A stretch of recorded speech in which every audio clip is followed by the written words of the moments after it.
Golf Central on YouTube is brought to you by the new Chrome Tour golf ball from Callaway.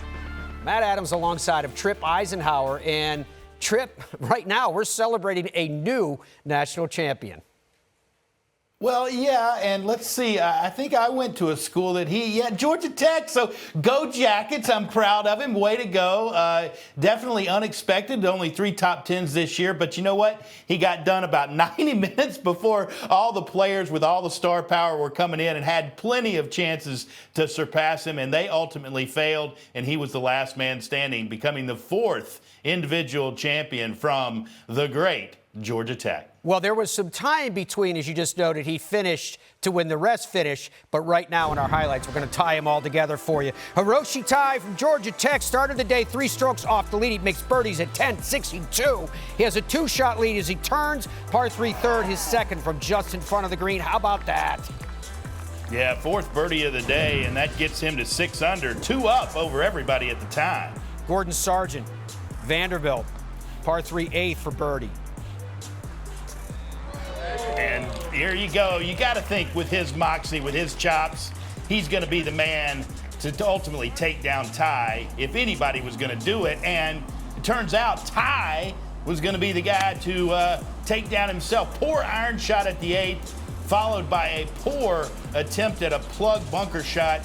And there was a comedy of errors from there lead to a triple bogey. He dropped to 3 under. He's 1 back now of Sargent. Here he is at the par 4 9th, his 3rd from the fairway. And we're going to get to this in a minute, but I mean, this was important for him. But 3 under looked like no chance. He had to get that one up and down, but that was for the team as well. The team only got in by 1 shot, so this was for the individual possibly and the team to make match play. All right, leader in the clubhouse. Back to Sargent, par 3 12th. This is his 2nd. Well, we see the physical gifts. If there's one area he's got to improve a little bit, it's his wedge play and his short game around the greens. Everything else is spot on, and you can see frustrating there when it leads to a bogey. All right, he would make a bogey there.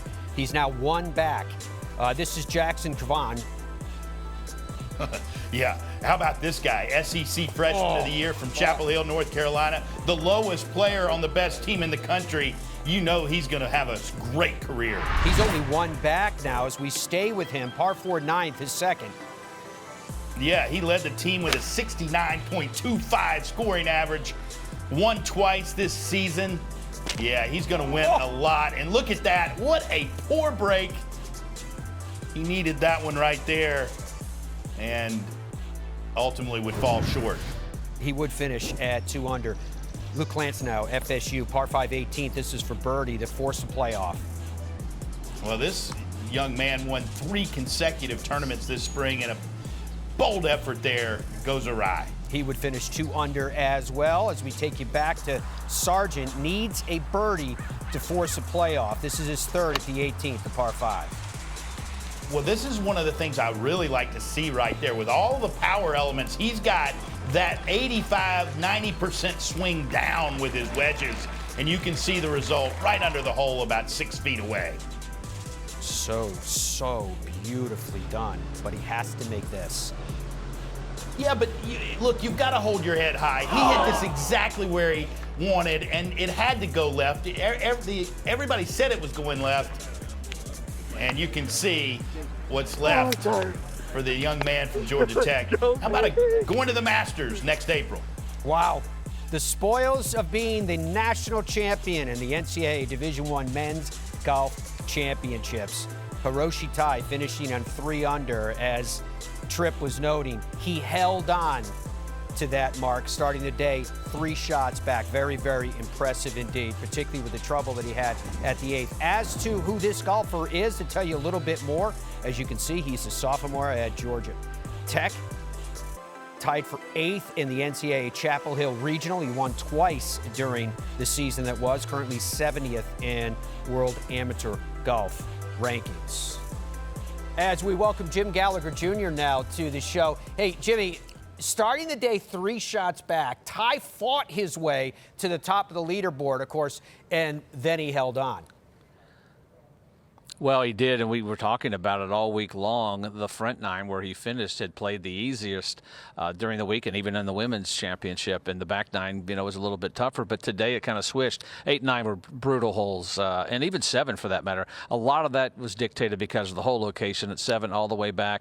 In 8, they had moved the tee back to 200 yards. That green was so firm, and he makes triple. And you're thinking, he's going to lose it. Is Georgia Tech going to get knocked out? But it all worked out in the end. But it's a hard golf course, and I think the hardest thing, and Tripp would probably know this too, is these guys are so used to aiming at flags, and it's hard for these players to not aim at flags. And on this golf course, there's times where you're not going to be able to, and we get into match play. Par's going to be a good score.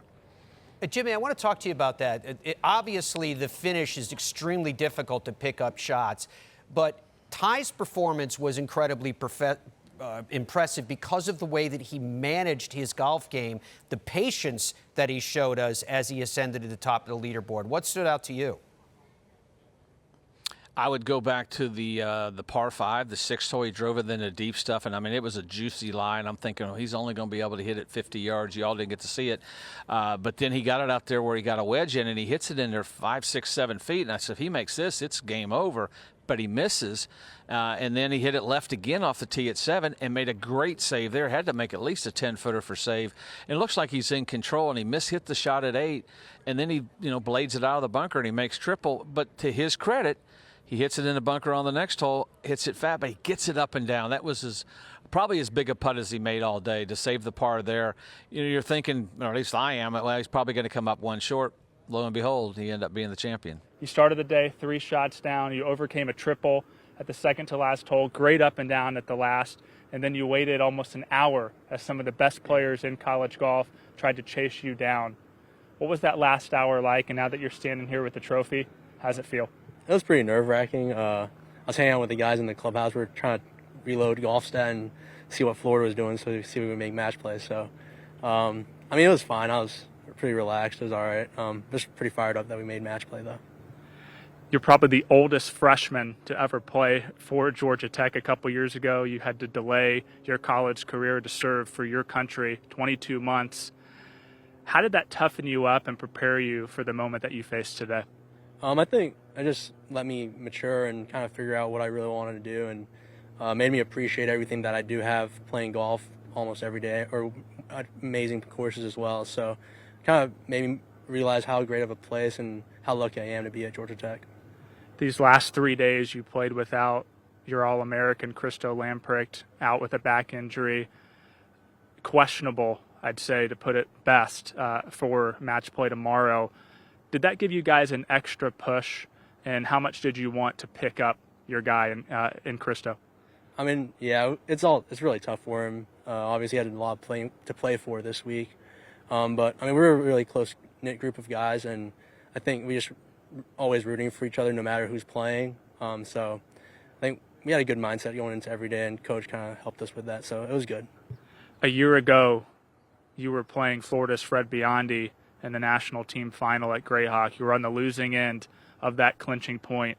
How much have you thought about that, and are you going to draw upon that experience and that image seared in your head as you guys flip the script to match play tomorrow?